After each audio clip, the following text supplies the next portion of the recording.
نزدیک به 5 سال دیگه، چون آخرین باری که اینجا بودم سال 97 بودش. تفلیس خیلی تغییر کرده؟ بله، نسبت به ساخت و ساز و اینا خیلی تغییر کرده. ترافیک زیادتر شده، جمعیت ایرانی‌ها کمتر شده. خب خیلی خوشحالیم که این فرصت دست داد بتونیم با هم گپی بزنیم. بفرمایید.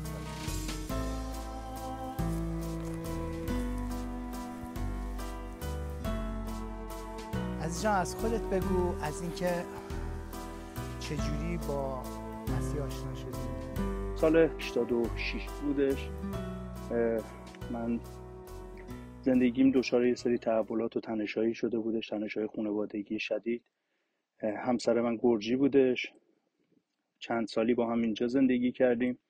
حاصل این زندگی بچه‌ای بود که معلول به دنیا اومده بودش و به خاطر شرایطی که توی گرجستان به خاطر انقلاب مخملی که اتفاق افتاده بود، شرایط بیزینس و کاریمون خیلی به هم ریخته بود و ناچار شدیم که برگردیم ایران. این چه سالی هست که داریم؟ اینی که من دارم میگم حدوداً فکر میکنم سال 2004 و 5 میلادی هستش، سال 86 ما. بله، من حدوداً 1 سالی بود که دیگه بچه‌م به دنیا آمده بود. با هم برگشتیم ایران و توی ایران متوجه شدیم که این بچه CP شده، یعنی در زمان زایمان اکسیژن به مغزش نرسیده به خاطر یه اشتباه پزشکی و از 2 سالگی به بعدش ما متوجه شدیم که حرکتاش کنده و نمیتونه، قادر به انجام خیلی کارها نیستش. دندون دیر در آوردش و یه سری مشکلات ابتدایی داشت که بعدها وقتی رفتیم دکتر متوجه شدیم که CP شده و اکسیژن به مغزش نرسیده و بعدها باز از دکترش شنیدیم که زمان به دنیا اومدن احیاش کردن و همه اینا مزید بر علت شده بود که بچه بیماری CP رو داشته باشه. و داستان از اینجا شروع میشه که ما برمیگردیم ایران و وقتی من این مسئله رو متوجه میشم که بچه اینجوری هستش، خودم نه همسرم سن بالایی نداشتیم، خیلی بچه بودیم. همسرم 17 سالش بود، من 24 سالم بود و نتونستم با این داستان کنار بیام. به خاطر همین رو آوردم به مواد مخدر. قبل از اون به صورت تفریحی این کار رو انجام میدادم، ولی خیلی شدید شد به خاطر فرار از موقعیت زندگی، فرار از این حقیقت که بچه من این شکلی شده بود. پناه آوردم و تنها راهی که میتونست به من آرامش بده این بود. ولی متاسفانه نه تنها مشکلی رو حل نکرد، بلکه مشکلات زیادتری رو تو زندگی من ایجاد کردش که ماحصل اون اینجا رسید که همسر من خسته شد از شرایط موجود ایران، فشارهایی که بودش به عنوان یک زن خارجی که داشت اونجا زندگی میکردش. این که وقتی بیرون میرفتیم حتی آزاد نبود که هر جوری میخواد لباس بپوشه، برعکس این که توی گرجستان خیلی آزاد بودن. همیشه به عنوان یک زن خارجی، شاید یه دختر ایرانی اینجوری نبودش، ولی به عنوان یه زن خارجی استرسش بیشتر بود نسبت به یه زن ایرانی. شاید ایرانی‌ها واسهشون خیلی قابل هضم تر باشه، اگه روسریشون بره عقب میگن خب رفته یا مثلا یه لحظه افتاده، ولی اون اینجوری نبود. اگه یه ذره فکر میکرد روسریش میره عقب دیگه تموم، الان که دستگیرش بکنن واسهش خیلی گناه نابخشودنی بود. به خاطر همین بیشتر تحت فشار بود. حالا یه سری اتفاقای خاص دیگه افتاد. یه بار با هم دیگه سوار جت اسکی شده بودیم توی دریای خزر، داشتیم با هم دیگه تفریح می‌کردیم، رفتیم وسط آب جوری که اصلا ساحل معلوم نبود. یه دفعه یه جت اسکی اومد بغل ما، 2 مأمور روش، به خانم بگو حجابش رو رعایت بکنه. میدونید خیلی صحنه‌های اینجوری اتفاق افتاد که تو ذوقش خورد. مریض بودن بچه، شرایط زندگیمون، همه اینا دست به دست این داد که دید بهتره که مادری که سالها مقاومت کرد که به خاطر ازدواجش با من نره پیشش آمریکا، دیگه تسلیم شد و رفت. توی همون دوره‌ای که ما درگیر بودیم با هم دیگه، که اون میخواست بره، من میخواستم که اون بمونه، حالا یه فرصتی داشته باشیم با هم دیگه زندگی رو جمع بکنیم بریم. یکی از همین شبا که واقعا مسلسل شده بودم، یه مغازه‌ای رو با داییم توی بازار آهن خریده بودم، اونو از دست دادم. واقعا ورشکسته کامل، مالی و روحی، همه جوره، جسمی. به طور واقعی میتونم بگم داغون داغون. یه شب تو خونه مادرم زندگی میکردیم، برادرم توی اتاق بود، مادرم و خواهرم توی اتاق دیگه، من و همسرم و بچه‌م توی اتاق دیگه بودیم. بعد از اینکه همه خوابیدن من رفتم توی هال، دراز کشیدم جلوی تلویزیون رو روشن کردم، با صدای خیلی کم ماهواره رو بالا پایین میکردم تا یه برنامه، یه فیلم، یه چیزی ببینم که یه ذره از اون فضا بیام بیرون. تو همین لحظه یه دفعه‌ای دیدم که کانالایی که جابجا میکردم یه آقای خیلی موجه داشت صحبت میکرد، صدای تلویزیون کم بود، صداشو نمیشنم، ولی زیر صفحه تلویزیون دیدم که نوشته شبان رضای صفا. خب من به خاطر اینکه سالها تو مدرسه مسیحی درس خونده بودم، توی خارج از کشور زندگی کرده بودم، با اصطلاحات مسیحی آشنا بودم. پیش خودم گفتم این چه جور شبانیه که اسمش رضاست. همین واسه من انگیزه شد به خاطر اینکه صدا رو یه ذره بیشتر کنم. تا صدا رو زیاد کردم، یه دفعه برگشت گفت خواهرام برادران عزیز، جلسه امروزمون به پایان رسید و شما رو به خدا میسپارم. البته قبل از این که خداحافظی بکنیم، جلسه‌مون رو با یه دعا به پایان میرسونیم. مخصوصا شما برادر عزیز، شما که تازه به ما ملحق شدی، خداوند امشب با شما کار داره. من فکر کردم یه نفر وارد استودیو شده و این مخاطبش اون شخصه که داره با اون صحبت میکنه. گفت برادر با شما دارم صحبت میکنم، شمایی که از ایران تازه به ما ملحق شدی، شمایی که زندگیت آشفته است، پر از تنشه، تویی که از بیماری اعتیاد درد میکشی، تویی که فرزند مریض داری، تویی که در آستانه طلاق هستی، با تو دارم صحبت میکنم. امشب خداوند میخواد زندگی تو رو نجات بده. دستتو بذار رو صفحه تلویزیون، تو برات دعا بکنم. میدونی من اطرافمو نگاه کردم، گفتم که چی داره میگه؟ کی داره منو نگاه میکنه؟ گفتم اگه من الان دستامو بذارم رو صفحه تلویزیون، مادرم، خانومم، خواهرم، یه نفر بیاد بیرون میگن این دیوونه شده. ولی با ترس این کارو کردم. دستامو گذاشتم رو صفحه تلویزیون، دعا کردم و از فردا صبحش متوجه شدم که یه اتفاقی توی زندگی من رخ داده. میدونی، نه دیگه مواد به من میچسبید، نه سیگار. دیدگاه من تغییر کرده بود. میدونستم که همه چیز در حال تغییره. خب یه چشماندازی از نور توی زندگی من بود. میدونستم که به زودی همه چیز توی زندگی من تغییر میکنه. به خاطر همین شروع کردم، با خانومم صحبت کردم، گفتم که یه فرصت چند ماهه اگه به زندگیمون بدی، زندگیمون تغییر میکنه. گفت نه من میخوام برم. و من بعد از چند ماه پذیرفتم که بره و خیلی دوستانه از هم جدا شدیم، چون خارجی هم بود، جایی نداشت. بعد از اینکه جدا شدیم تو ایران موند پیش من تا کاراش انجام بشه و مهاجرت بکنه. تا به همین الانی که با هم دیگه داریم صحبت میکنیم، با هم دوست هستیم. اون سر دنیاست، با هم دیگه به گهگداری صحبت میکنیم، هیچ مشکلی با هم دیگه نداریم. بعد حالا شما که در جریان هستیم، بعدش در ادامه هم درباره صحبت میکنیم که بچه حاصل از این ازدواج زمانی که تو زندان بودم فوت کردش تو سن 18 سالگی. و در نهایت این بود که لحظه شروع ایمان من با خداوند این لحظه بود. ضربه تکون دهنده بود برای ما که بیرون بودیم و در جریان بودیم و صد چندان برای شما، ولی حتما برای این هم شما شهادت‌های خوبی دارید که خواهیم شنید. خب یاسر عزیز، دوست داشتم در مورد این ازت بپرسم که احساسات و افکارت در مورد دستگیری، اینکه یه روز دستگیر بشی چجوریه، چجوری میشه، چجوری بود، و اینکه اون لحظه‌ای که دستگیر شدی و شروع دستگیری، دادگاه و اینا، چی بر تو گذشت؟ ببین، خب اصلا ریشه ترس ما از ناشناخته هاست دیگه، و این ما چیزی که دربارش اطلاع نداریم باعث ترس ما میشه در واقع. خب واسه منم همینجوری بودش. خوبیش این بود که من یه آمادگی رو از قبل پیدا کردم. اینکه من این پرونده سال 96 برای ما تشکیل شد. من توی سمیناری بودم توی روسیه که به من اطلاع دادن که یکی از بچه‌های کلیسا رو دستگیر کردن و اونم همه اعترافا رو روی شما داده، دیگه بر نگرد ایران، تو خطر هستی. خب من مشورت کردم با دوستان، گفتن خب درست میگن، واسه چی میخوای برگردی ایران، تو خطر باشی و اینا. من از همونجا مستقیم اومدم گرجستان.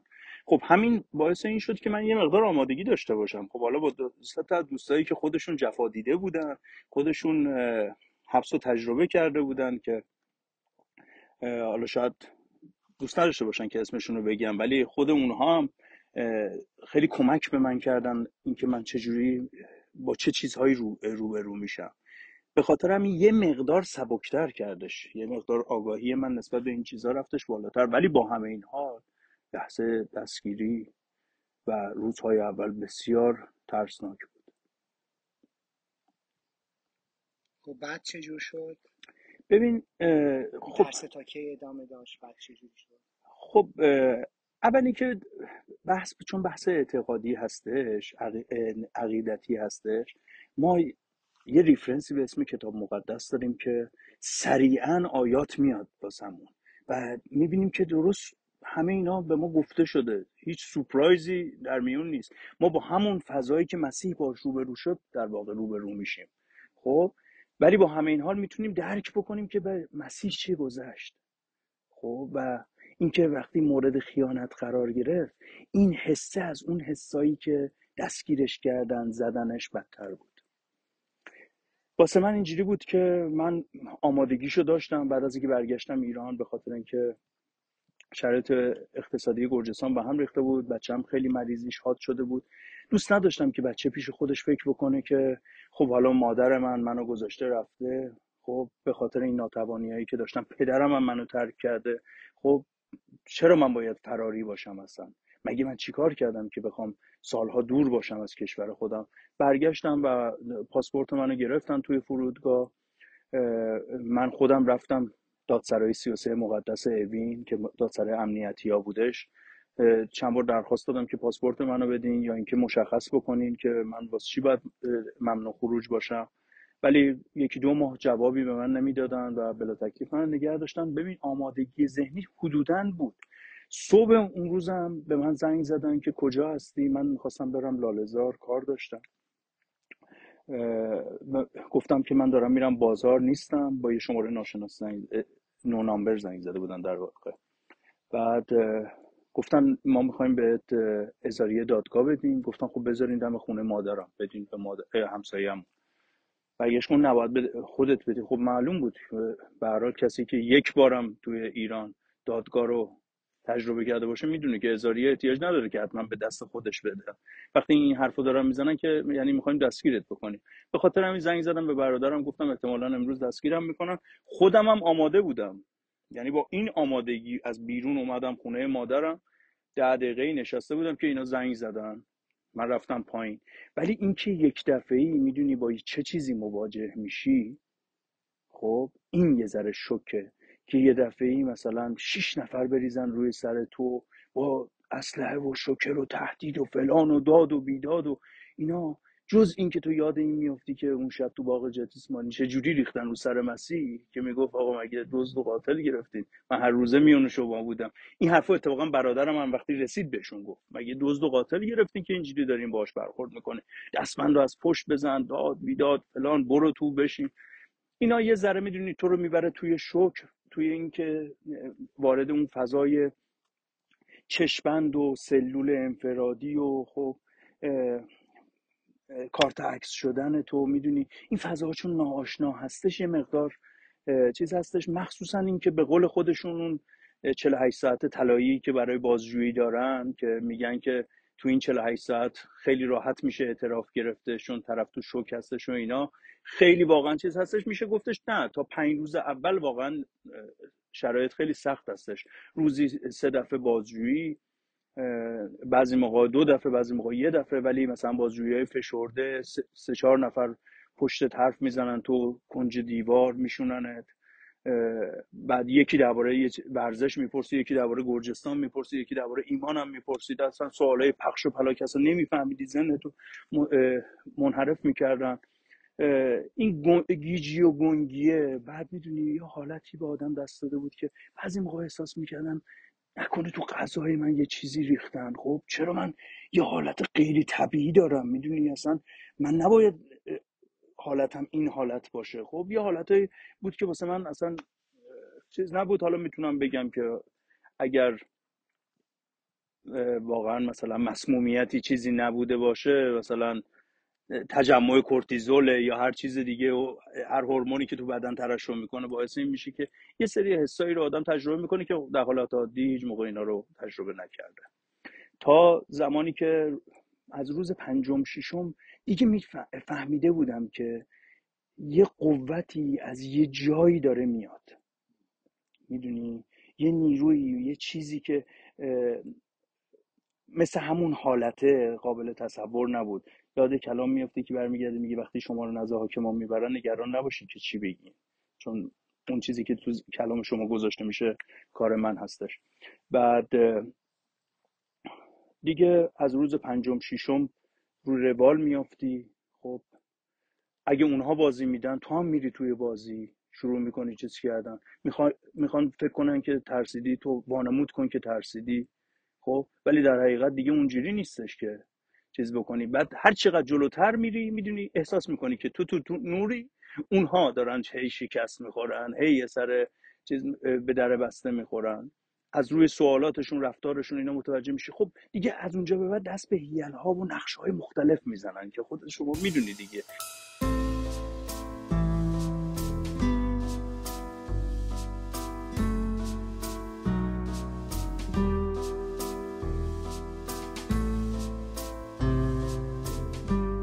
اینکه شیوه های مختلفی رو دارن برای خورد کردن یه آدمی که تو دست اونها هستش. اصلا فلسفه انفرادی چیه؟ اینکه تو رو توی یه فضایی قرارت بدن که دور از جمع باشی و هر چی که خودشون میخوان و به تو القا بکنن. به خاطر همین بتونن در نتیجه این نوع بازجویی از تو اطلاعاتی که میخوان و به دست بیارن یا باعث خورد شدن تو بشن. تو این زمینه به من برگشتن گفتن، روز پنجم ششم بازجویی بودش، روز صبح من از نوع بازجوییشون متوجه شدم که امروز یه مقدار متفاوته. برگشتش گفتش که آقای اکبری چیز قهوه میخوری، چایی میخوری واسط بریزم؟ گفتم امروز چقدر مهربونی شدن. گفتم حالا که اینجوریه یه دونه نسکافه به من بده. گفت شما یه ضربان قلبت یه مقدار بالاست، مشکلی نداره واسط، اتفاقی واسط پیش نمیاد؟ گفتم نه، با مسئولیت خودم بدین، مشکلی نداره. قهوه رو که ریختش دادش به من. خب ما همه بازجویی این شکلی بودش، چشمن جلوی چشم، سه کنج دیوار میشستی، یه دونه از همین میزای که تو مدارس داشتیم، میزای تک نفره. بعد کاغذ رو میدادن، همون چیزایی که ازت میپرسیدن سوال بودش، بعد تو جوابشون رو میدادی و امضا میگرفتن و اینا. بعد تو همین موقعیت یه دفعه در اتاق بازجویی باز شد. من از پشت صدا رو میشنیدم. یه آقایی اومد تو، خیلی محکم و سفت، انگاری که مثلا مسئول همه اینا باشه و یشش گفتش که آقایون بفرمایین بیرون. بعد گفتن چشم، رفتن بیرون و در بسته شد. یه دفعه برگشت گفت آقای اکبری برگرد. من بعد از 5-6 روز تونستم تازه یه نفر رو ببینم. خب از یه طرف تمام وجودم بغض بود، یه طرف تمام وجودم خشم بود. خب که چرا من باید اصلا اینجا باشم؟ چرا این برخورد رو باید با من بکنید؟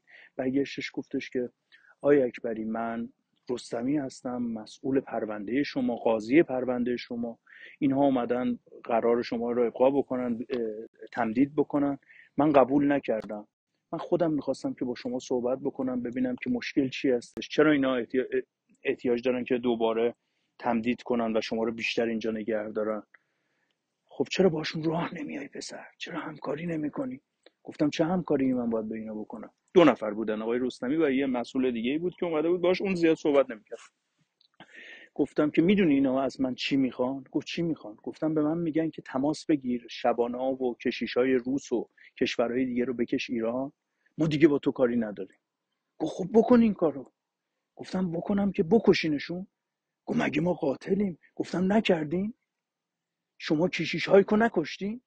مهدی دیباجو نکشتین؟ گفت حالا آقای اکبری یه ذره شما را بیا. میدونی انگاری که یه بغض قدیمی ترکیده بود. گفتم چرا با من دارین این کارا رو میکنین؟ من باشون صحبت میکنم یه مقدار با شما را بیان. برو بشین سر جات، چشمت تو بزن و اینا، من چیز میکنم. رفت از در اتاق بیرون، صداش از پشت در اتاق میومد جوری که مثلا من نشنوم، ولی در واقع میخواست که من بشنوم. آقایون چرا انقدر بهش فشار میاری؟ مادرش اون سر دنیا تو بیمارستانه، خواهرش که لحظه دستگیری این تو خونه بود سکته کرده تو کماست، نکنیم باهاش اینقدر اذیتش نکنیم. یه دفعه یاد حرف اون دوستم افتادم که درباره زنش بهش این حرفو زدم. میدونی وقتی اومدم تو انفرادی هم بغض داشتم هم خوشحال بودم. 1% میگفتم اگر راست بگن چی؟ ولی از اون طرف که خدا از قبل منو آماده کرده بود و این هیالا رو میشناختم، این روش ها رو میشناختم، باعث این بود که کمتر فشاری رو من باشه. ولی رو همه اینجوری نیست. من دیدم دوست من که همسرشو گفته بودن مرده، چه اتفاقی واسش افتاده بود تو 2-3 روزی که تا قبل از اینکه آزاد بشه. اینها روش‌هایی بودش که استفاده می‌کردن تو روزهای اول. یه موقعی با محبت صحبت می‌کردن، یه موقعی تشر می‌زدن، یه موقعی بی‌ادبی می‌کردن، یه موقعی خوب صحبت می‌کردن. ولی در هر صورت میدونی دیگه فشار اولیه اون 4-5 روز چیز بود. بعد دیگه رفتش توی مسائلی که دیگه بحث‌های عقیدتی می‌کردن. یکیشون مثلا توی توی روزی که من 3 بار بازجویی شدم، 2-3 ساعت طول کشیده بودش و اینا، آخر شب توی اتاق آینه بودیم. بعضی موقع بازجویی تو اتاق آینه بود، اونا اونور بودن من نمیدیدمشون. بعضی موقع هم که توی اتاقی بود که پشت من بودن و من رو به دیوار بودم. صحبت از این که آقا شما میدونی مسیحی ها چی کار کردن، اونجلیستا چی بودن، گذشتهشون چی بوده. آقا شما میدونی که مسلمونا به آندلس رسیدن نتونستن چیز بکنن، مسیحی ها با عشق دختراشون اینا رو از چیز. من گفتم آقا اینو به من چه ربطی داره؟ من یه نفر رو میشناسم، اونم عیسی مسیح، ایمانم به اونه. اصلا من نه به جهان مسیحیت نه به دنیای مسیحیت کاری دارم. خب اصلا واسه منم اینا چیز نیست. متوجه شدش، بعد برگشتش گفت البته من چه حرفیه دارم به تو این ساعت میزنم، امیدوارم یه روزی در شرایط مساوی بشینیم با هم دیگه بحث درباره این داستانو بکنیم و اینا. ولی دیگه از اون به بعدش دیگه رفت سراغ تهدیدهای امنیتی که آره ما با این داستانت کاری نداریم، تو رو جاسوسی داریم کار میکنیم، تو جاسوسی، تو فلانی. گفتم خب اصلا من کجا کار کردم؟ چه اطلاعاتی داشتم؟ به کیا دادم؟ این که اصلا از خارج از حیطه شماست که اصلا شما نه اجازه ندادی در این داستان با من صحبت کنی. شما بابت عقیده منو گرفتی. بگو بچهای ضد اطلاعات، ضد جاسوسی و ضد اطلاعات بیان از من چیز بکنن، ببینن من اطلاعاتی دادم به کسی یا نه. ولی در هر صورت تموم شدش. اومدم توی اتاق جمعی که یه سری بچهای اقتصادی بودن به خاطر اخلال‌های ارزی اونجا بودن و یه سری بچهای امنیتی بودن که به خاطر بچهای محیط زیست بودن، بچهای بودن که مشکلات دیگه داشتن که با هم دیگه اونجا بودیم تا وثیقه شدم و اومدم بیرون. نزدیک به 1 سال بیرون بودم که وقت دادگاه مشخص شد و رفتم توی دادگاه که داستانهای خودشو داره. اون لحظه ای که شما رو برای بار دوم حکم زندان بهتون دادن، وثیقه شما رو رد کردن و گفتن 10 سال باید یاسر توی زندان بمونه. یاسر جوون، ورزشکار، پر انرژی، از گرجستان اومده ایران و الان قراره 10 سال توی زندان باشه. اون روزای اول و حتی اون لحظه ای که این حکم شنیدی و دیگه داره اجرا میشه، بردنت توی زندان اوین، چه احساسی داشتی؟ ببین اینکه اون لحظه چجوری آدم شوکه میشه. خب هر چقدر شما آمادگی داشته باشی، هر چقدر هم که ایمان داشته باشی، شوکه میشی. این که کاملا مشخصه. ولی میدونی این نزدیک 1 سال بیرون بودن من، خب شرایط های زندگی همه اینا آمادم کرده بود برای اینکه قراره چه اتفاقی بیفته. با هم پرونده‌ایام مثلا شب قبل از این دادگاهی وقتی نشستیم صحبت کردیم، گفتم اصلا با شما کاری ندارم، اونا با من کار دارن، احتمالاً از فردا نذارن که من اصلا از دادگاه خارج شم، مستقیم منو بدن زندان. خب ولی در صورت نگران نباشین، خب اصلا به من کاری نداشته باشین، میخواین سر ایمانتون وایسین، میخواین وای نسین، اصلا این یه چیز شخصیه واسه خودتون، به این فکر نکنین که اگر ما زیر ایمانمون بزنیم به این برادر خیانت کردیم، اگر فلان بکنیم این شکلی، شما به خودتون کار داشته باشین، اصلا به من کاری نداشته باشین. صبحشم زمانی که بلند شدم اسنپ گرفتم که برم سمت دادگاه، تمام وسایلمو گذاشتم خونه، چون میدونستم که احتمال 99% با شرایطی که از اون قاضی خونده بودیم و وکیلا به ما گفته خواهی بگی بودن، چه کدوم این قاضی بود؟ که بله قاضیمون آقای مقیسه بودش. دادگاهی ما اینجوری شروع شدش که ما وقتی ساعت 9 صبح رفتیم توی دادگاه، با یه فضای امنیتی روبرو شدیم، نه یک فضایی که منشی دادگاه باشه، نماینده دادستان باشه، وکیل بتونه صحبت بکنه، فضای دادگاه اصلا. خب یه اتاقی که قاضی نشسته اون روبرو، محافظش بغل دستش، 2 از آقایون بازجوها دست راست نشسته بودن و ما 4 که هم پرونده بودیم. اصلا اجازه صحبت نداد. میتونم بهت بگم که 15 دقیقه فحاشی کرد، حتی جواب سلام ما رو نداد، کیفرخواست خونده نشد، اصلا نمیدونست چی به چیه. یه سری عکس نشون داد، آهای شما فلان فلان شده، آهای شما اینجوریش، همه شما این شکلی هستین، فاسدین، فلانین، گمشین، فلان، برین بیاین، یا عالمه فوشایی که من تا حالا تو زندگیم نشنیده بودم. والا خیلی فوشای بدتر از اونو تو آدم تو خیابون میشنید، ولی این فوشا با این ادبیات تا حالا ندیده بودیم که یک بار تجربه کردیم در دادگاهی آقای مقیسه. به من برگشت گفت اصلا حیفه که تو در فضای مقدس جمهوری اسلامی تنفس بکنی. نمیدونم که این فضای مقدس از کجا اینا به دست آوردن که این اتمسفر اینا هم مال اینا شده که الان دیگه نفس کشیدن هم تو اینجا باید از جمهوری اسلامی اجازه بگیریم، که شما حیفه که اصلا اینجا تنفس بکنید. تو رو گم شو زندان. کی گفته با 800 میلیون وثیقه بیرون باید باشی؟ 7 میلیارد برو تو. همون لحظه اون پلاک موبایل و وسایل من ازم گرفتن و دستبند زدن و گفتن بشین سرباز بیاد ببرت تو. و اون دوستامونم با چشم اشک و خون از اونجا رفتن بیرون. وقتی شرایط منو دیدن بهشون گفتم با نگران نباشین، مگه من نگفته بودم بهتون؟ میدونی ولی با همه حال شوکه میشی. میدونی دوست داری که یه اتفاق دیگه بیفته، دوست داری که خودتو گول بزنی، دوست داری که یه چیز دیگه باشه. ما به معنای واقعی عدالت جمهوری اسلامی رو دیدیم و تجربه کردیم که حق و حقوق ابتدایی خودمون رو داشتیم. چقدر طول کشید که دیگه قبول کنی و آروم بشی و یه زندگی متفاوت رو اونجا شروع کنی؟ ببین چون من با اون فضای ابتدایی امنیتی 2 الف آشنا بودم، میتونم بگم 2-3 روزه با شرایط کنار اومدم، مزید به اینکه منو میشناختن. خیلی از بچه‌هایی که با ما تو 2 الف بودن حالا اومده بودن تو زندان، خب توی بند اومده بودن، واسه من لباس آوردن، واسه من میوه آوردن، چیز کردن، میدونی خوش آمدگویی کردن. چند نفر مثلا تو همون لحظه اول 7-10 نفر اومدن به دیدن من. ولی واسه مهدی سخت بود، واسه مهدی ناراحت بودم که فردای همون روز من نشستم سر سالن دیدم به مهدی هم اومد تو. مهدی تو اینجا چیکار می‌کنی؟ گفت به من زنگ زده گفته بیا آج آقا کارت داره، میخواد یه کمکی بهت بکنه. رفتم دستبند زدم گفتم تو هم برو تو زندان. به همین راحتی. مهدی رخ برور. رخ بربر، کسی که یه عضو بود. حالا لحظات تلخ و دشوار برای شما تو این مدتی که زندان بودی، 6 سال بودی درسته؟ من 5 سال 5 سال 4 سال و 9 ماه. زیاد بوده، ولی میدونم که تلخترین و سختترینش اون لحظه ای بوده که به شما خبر دادن که فرزند عزیزتون رو از دست دادین. از اون روزا برام بگو. ببینین از خرداد 7-8 خرداد سال 1400 شروع شد. یعنی من 1 سال خورده بود حالا تو زندانم. تماس گرفتم با خانواده‌ام، مادرم دیدم که صداش خیلی غمناکه. اونا گفتم چیه؟ گفتش که نمیخوام ناراحتت کنیم. گفتم نه بگو چی شده و اینا.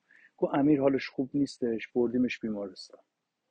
گفتم خب چی شده؟ برگشتش گفت یه مقدار مشکل تنفسی خورده. تماس گرفتم با خواهرم. خب میدونی که اونجا ما محدودیت تماس داشتیم دیگه، 7 شماره پیش‌فرض ما داده بودیم، فقط با اون شماره ها میتونستیم تماس بگیریم. این نبود که با هر کسی که میخوایم و هر جایی که میخوایم تماس بگیریم. تماس گرفتم با خواهرام، گفتن که تو کما، حالش خوب نیستش، فلان هستش و اینا. خب واقعا میدونی اصلا فقط کسی که پدر هستش میفهمه که اون لحظه به آدم چی میگذره. شاید خیلی جاها آدم فرو نپاشه از هم، ولی سر بچت اینجوری نیست.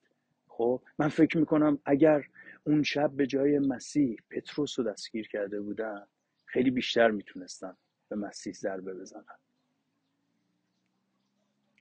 رفتم تو حموم، تو زندان، متوجه میشی که بعد از مدت ها دیگه حریم خصوصی نداری، همه دور و برتن، همیشه دور و برت شلوغه، ولی بعده به خاطر اینکه تو هیچ موقع حریم خصوصی نداری که تنها باشی.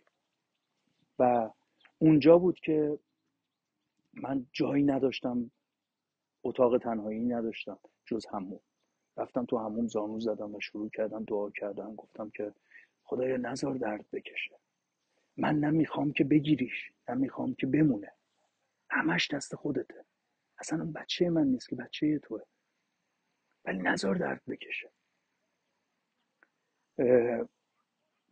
یه هفته 10 روز خیلی سخت گذشت به من، جوری که دوستان میگفتن یاسر چه اتفاقی افتاده، تو دیگه اون یاسر سرزنده نیستی، یاسر شاد نیستی.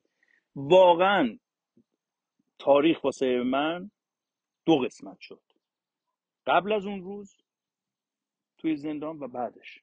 چون دیگه بعد از اون روز یه آدم دیگه شدم. نمیتونم بگم که بدتر شده شا، از لحاظ ایمانی خیلی بهتر شد، خیلی قوی تر شدم. اصلا انگاری که احتیاج داشتم به یه همچین شوکی. میدونی راسختر شدم توی کار خودم. دیگه آدمی نبودم که هر چیزی به راحتی بخواد منو خوشحال بکنه یا ناراحت بکنه. میدونی یه شبه بزرگ شدم. تا اینکه تو چند ماه هی بچه حالش خوب میشد، از اونجا میوردن بیرون، میبردنش خونه، میبردنش پانسیون. یه مدت خوب بود، دوباره برش میگردوندن. تو این میون من نامه نگاری میکردم با مسئولین زندان که اجازه ملاقات به من بدین، این بچه شرایط بدی داره. عکس بچه رو گفتم کپیشو واسه من فرستادن و من بردم بهشون نشون دادم به مددکاری، گفتم آقا این شرایطشونه. خب دمشون گرم، حالا یه سریاشون خیلی تلاش کردن که یه شرایط ملاقات رو مهیا بکنن، که میدونی اول از همه اینه که خداوند تو قلب اینا گذاشت که این کار رو انجام بده. دومی که تو همه شرایط، حتی تو اون لحظات بازجویی، حتی تو اون آدمایی که منو میآوردن هم آدم خوب بسیار، آدم‌هایی که در گوش من از من عذرخواهی میکردن زمانی که چشمم تو چشم از من میخواستن که براشون دعا بکنم. معلوم بود که مجبورن که یه کاری رو بکنن، مسئله اعتقادی نیست واسهشون. میدونن که تو بیگناهی، میدونن که تو الکی گرفتنه، ازت طلب بخشش و حلالیت میکردن. تو زندانم همینطور بود. خیلی از مسئولین آدمای خوبی بودن، واقعا صادقانه کار انجام میدادن و اگه کاری از دستشون برمی اومد انجام میدادن. و بعضیاشون حتی یه بار به من برگشتن گفتن به ما ثابت شد که خدای مسیحیت چه قدرتی داره. چون به این راحتی اتفاق نمیفته که واسه یه نفر که بتونه این شرایط و این پروسه ها رو طی بکنه، که بتونه مثلا بره بچه رو ببینه، بره مثلا خانواده رو ببینه، ولی واسه تو این اتفاق افتاده. به هر حال زحمت کشیدن. جا داره اینجا من از مسئول اون بند، رئیس بند اون موقع آقای قربانی تشکر بکنم که بعدا از اون زندانم رفت. من بازم رفتم به رئیس زندان تشکر خودم رو براش فرستادم. گفتم بدون که تو یه کار انسانی کردی و اون کاری که تو کردی باعث شد که آخرین ملاقات یه پدر و پسر باشه. خب و من بابتش ازت سپاسگزارم که تو تونستی این ملاقات رو برقرار بکنی و من تونستم یه ماه قبل از اینکه بچه فوت بکنه با چند تا مأمور با دستبند و لباس زندان برم بچه رو ببینم و من گفتن مشکلی نداری که با لباس زندان بری؟ گفتم نه، اتفاقا خوشحالم میشم، بذار بچه ببینه که من تو چه شرایطی هستم، فکر نکنه که من هستم و نمیرم ملاقاتش، بدونه که من در بند و اسیر هستم که نمیتونم برم. و رفتم. یه ملاقات 20 دقیقه‌ای بود، 20 دقیقه‌ای که توقف زمان رو دیدم توی اون روز. معمولا بهترین روز هر پدر و مادر لحظه تولد بچه‌شونه، ولی واسه من بدترین روز زندگیم تولد بچه بود، به خاطر اینکه صبح زود تو 7 ماهگی کیسه آب مادرش پاره شد و با استرس و چیز پر از چالش ما روبرو بودیم، دست تنها بودیم توی کشور خارجی، نمیتونستیم، کسی رو نداشتیم به ما کمک بکنه، اصلا شرایط خیلی سختی بود اون روز واسمون. ولی بهترین روز زندگی من در حقیقت روز خداحافظی من با بچه‌م بود. میدونی زمان متوقف شد واسه من. 20 دقیقه اندازه 2 سال بود، اصلا گم شدیم تو آغوش هم دیگه. قبل از اون فضا امنیتی بود، دستبند، همشون مامورا دور تا دور من وایساده بود. وقتی بچه رو دیدن فرار کردن، اصلا یه دونشون وای نستاد اونجا. وقتی شرایط بچه رو دیدن، میدونی اول غرق بوسه کردیم هم دیگه رو، بعد برگشتم گفتم که ببین امیر، میخوام زمان انقدری نداریم که با هم صحبت بکنیم، احتمالاً این آخرین مکالمات من و تو هستش، آخرین دیدار من و تو هست. ولی نترس، تو یه پدری داری مهربونتر از من که تو آسمون منتظره. اصلا هم زندگی ارزش اینو نداره واسش مبارزه کنی. تا هر روزی که خواستی مبارزه بکنی من باهاتم، ولی هر موقع خسته شدی برو، یه روزی تو آسمون هم دیگه رو میبینی. یه جایی هست بهتر از اینجا، دیگه درد نیست، دیگه میدوی، دیگه حالت خوبه. پدر من به تو محتاجم، رویت را بر من تابان ساز. خالق من تو دانی قلبم را، دلت را بر من نمایان ساز. افکارم بس پریشان است، ندانم راه و جایم را، ولی یک چیز را دانم که دارم وعده هایت را. پدرم چون به یادارم فرستادی